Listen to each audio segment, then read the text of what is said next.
but 20 years before the Wright brothers invented the airplane, intrepid aviators such as Otto Lilienthal and Octave Chanute were successfully piloting soaring airplanes. Emulating the bird's ability to use rising air currents, they began man's adventure in flight. With no other launch method available, they launched their first aircraft from ridges and hills. Thinking to launch from elevated terrain or be towed around has long been the nemesis of sailplane flying, but no longer. Bob Carlton has mounted not one but two jet engines to his FoxJet sailplane that allows him to not only launch his aircraft, but also do amazing high-speed, low-level aerobatics. Folks, remember, Bob is a retired rocket scientist.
His FoxJet for a demonstration of low-level aerobatics. Listen for the jet engines to spool up as he approaches show center at over 175 miles per hour. The FoxJet is the only sailplane in the world capable of such a high-speed, low-level aerobatic performance. Ladies and gentlemen, Bob Carlton and the FoxJet twin jet engine sailplane.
with his wife Lori.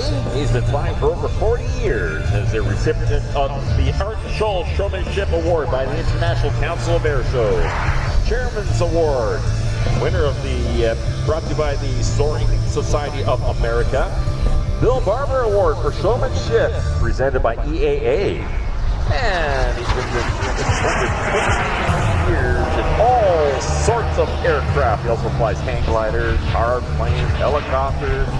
He's a skydiver. In fact, he dropped a hang glider from a balloon at 13,000 feet once, and has flown hang gliders for over 100 miles at a time, and a sailplane over 200 miles. PBS is the maker of the TJ-100 jet engines that powers Bob's aircraft. PBS has been making military-grade hardware for decades, including the APUs on many military fighters.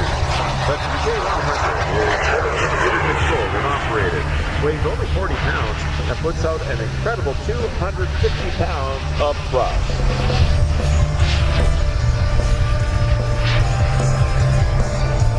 Also like to thank MM Fabrication for their work, Paraphernalia Incorporated, and Softy Parachute, LX Nav in Slovenia, and Tamara's Love Theme by Tammy Jones.